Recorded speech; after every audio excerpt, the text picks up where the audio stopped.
Kita saat ini merupakan warga terbesar di negara Indonesia, yaitu umat Islam.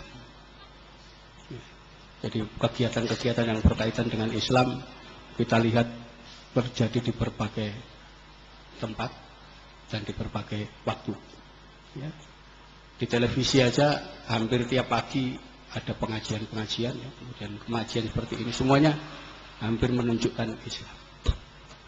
Tetapi ada satu faktor yang harus kita ketahui, bahwa kalau kita merujuk dari sejarah, Islam berkembang di Indonesia tidak gampang. Ada jeda waktu 800 tahun Islam tidak bisa berkembang di Nusantara. Itu kalau kita melihat dari sejarah. Kapan Islam mulai berkembang? Nah, ini ada penjelasannya. Sebenarnya Islam ditengarai masuk di Nusantara itu menurut catatan dinasti Tang dari Cina. Saudagar-saudagar dari Timur Tengah sudah datang ke kerajaan Kalingga di Jawa pada tahun 674 Masehi. Ya, 674 itu peralihan dari Khalifah Ali bin Abi Thalib ke Umayyah. Jadi sejak awal sudah masuk ke Indonesia. Tetapi disebutkan tidak bisa berkembang. Ya. Bahkan abad ke-10 itu pernah ada rombongan dari suku Lor dari Persia datang ke Jawa. Ya. Mereka tinggal di satu tempat yang disebut Loram, yaitu satu tempat di daerah Ngudung atau sekarang Kudus. Ya, itu orang-orang Persia pertama kali. Ya. Kemudian mereka membuat tempat loram-loram yang lain sampai ke wilayah Gresik, Jatileran dan seterusnya. Tapi tidak ada ceritanya. Hanya ada catatan Jawa menyebutkan satu cerita bahwa satu saat Sultan Al-Gabah dari negari Rum. Ya. Rum itu wilayah Persia ke utara. Ya. Itu disebutkan Sultan Al-Gabah ini mengirim 20.000 keluarga ke Jawa. Ya. Jadi itu keluarga Muslim semua, ya. Yaitu yang disebut orang Lor tadi. Digambarkan semuanya mati terbunuh. Tinggal 200 keluarga. Jadi dari 20.000 keluarga tinggal 200 keluarga. Itulah kemudian dilaporkan, kemudian Sultan Al-Gabah marah. Kenapa bisa mati terbunuh sekian banyak?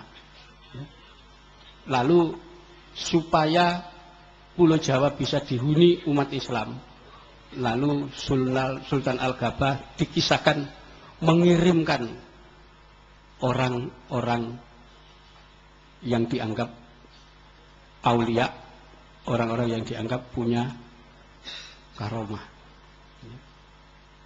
Disitulah salah satu tokoh yang kemudian dikenal numbali tanah Jawa adalah Syekh Subakir. Jadi ya, Syekh Subakir ini jauh sebelum Wali Songo. Kenapa? Abad 10 beliau di sini keliling ke Jawa, numbali tempat-tempat supaya bisa ditinggali umat Islam. Numbali, memberi tumbal. Ya. Setelah itu digambarkan Syekh Subakir kembali lagi ke Persia, ke daerah Ngerum sana. Nah, setelah itu kita tidak tahu apa yang terjadi. Islam berkembang atau tidak tahu. Hanya kita kemudian melihat dari catatan Marco Polo. Ya. Marco Polo ini tahun 1292 kembali dari Cina ke Italia, tetapi tidak lewat jalur sutra dia, tapi lewat laut, ya, menuju ke Teluk Persia. Nah, ternyata dia singgah di sebuah kota pelabuhan namanya Perlak. Ya. Ada kerajaan Perlak di sana, yaitu di Selat Malaka, sekarang daerah Aceh. Marco Polo mencatat bahwa penduduk di kota Perlak itu ada 3 jenis kelompok masyarakat. Yang pertama, warga Cina. Ya. Jadi penduduk yang pertama itu warga Cina. Oleh Marco Polo disebut seluruh Cina di Perlak beragama Islam. Ya. Yang kedua adalah orang-orang dari Barat, orang-orang Persia. Ya. Semuanya beragama Islam. Dan yang ketiga, penduduk pribumi. Menurut catatan Marco Polo, penduduk pribumi menyembah pohon-pohon, menyembah batu, menyembah roh, ya. Dan di pedalaman masih makan manusia. Itu tahun 1292. Jadi Cina sudah Muslim, penduduk pribumi belum. Ya. 100 tahun setelah perjalanan Marco Polo, ya, datanglah Laksamana Cheng Ho ke Jawa. Ya. Tahun 1405. Cheng Ho mencatat ketika singgah di Tuban, dia menemukan ada 1000 keluarga Cina Muslim. Ya. Ketika singgah di Pelabuhan Gresik, juga dia mencatat dan menghitung ada 1000 keluarga Cina, semuanya Muslim. Begitu juga dengan kota Surabaya, ada penduduk Cina 1000 keluarga, semuanya Muslim. Itu catatan Cheng Ho 1405. Kunjungan Cheng Ho yang ke-7 terakhir, ya, tahun 1433, ya, 30 tahun setelah itu, dia datang kembali ke Jawa. Dia mengajak seorang juru tulis bernama Mahuan. Ya. Jadi Mahuan ini juru tulis, dan Mahuan mencatat ternyata pantai-pantai di sepanjang pantai utara Jawa, kota-kotanya dihuni penduduk Cina Muslim, kemudian orang-orang dari Persia dan Arab, mereka juga Muslim, kemudian penduduk pribumi. Menurut Mahuan, penduduk pribumi rata-rata kafir. Mereka menyembah batu, menyembah pohon-pohon, menyembah roh. Ya. Jadi ini catatan-catatan resmi yang diakui oleh sejarawan dunia. Mulai tahun 674 sampai tahun 1433. 800 tahun. Pribumi belum bisa menerima Islam secara massal. Ya, dan itu faktanya memang seperti itu. Nah, 7 tahun setelah kedatangan Cheng Ho yang terakhir, baru datang seorang wali, ya, dari negeri Champa. Champa itu sekarang daerah Vietnam Selatan. Ya.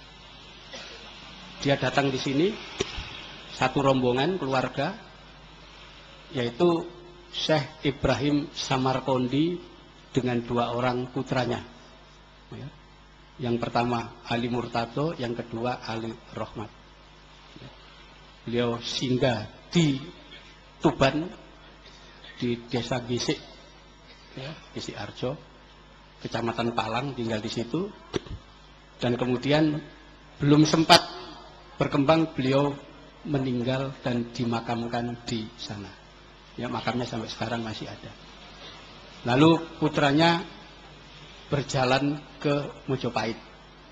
Kenapa? Karena bibinya mereka dikawin Raja Mojopahit.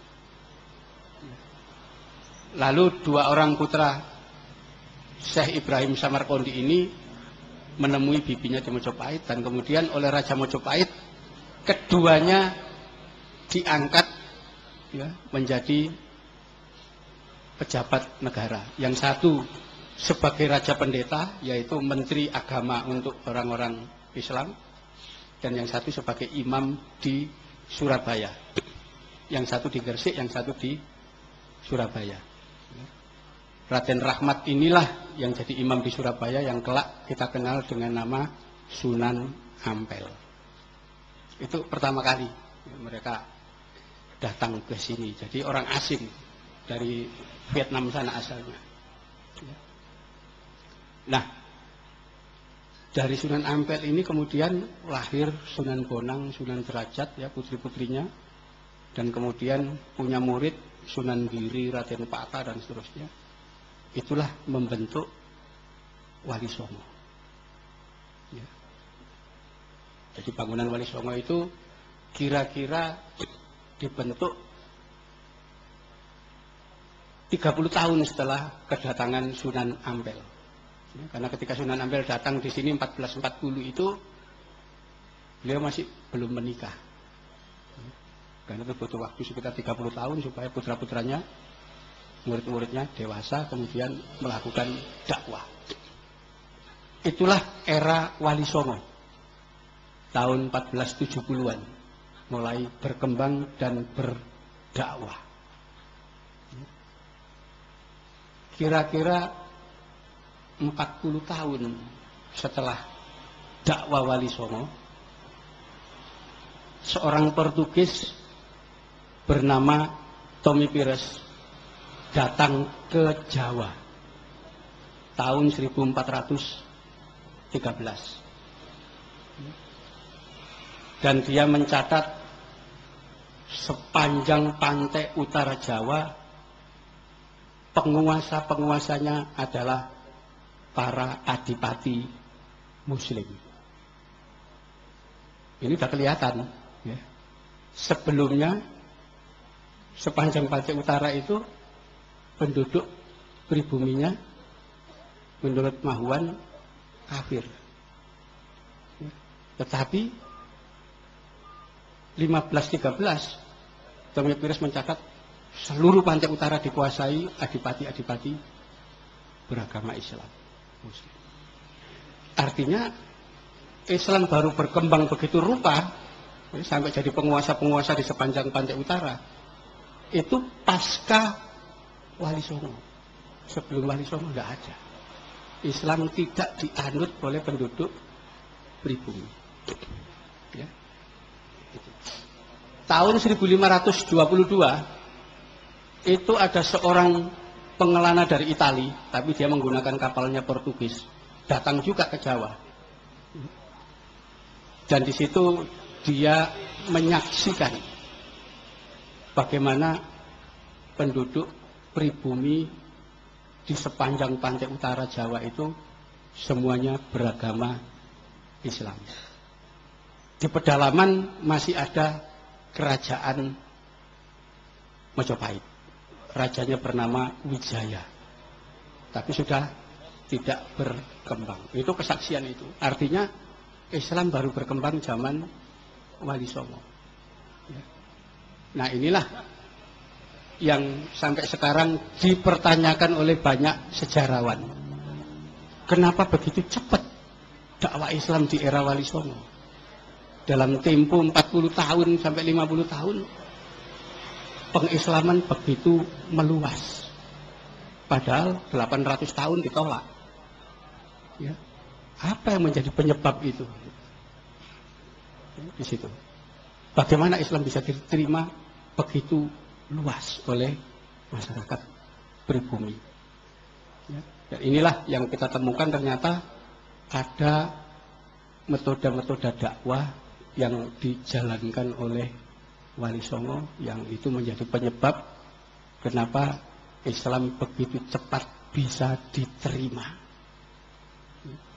Dan kita juga akan menemukan bahwa pasca kemunduran Mojopahit itu Wali Songo datang dan kemudian dengan berbekal peradaban Mojopahit itu dikembangkan sendiri oleh generasi Wali Songo menjadi sebuah peradaban baru yang akarnya dari Mojopahit tapi baru, cirinya ciri Islam.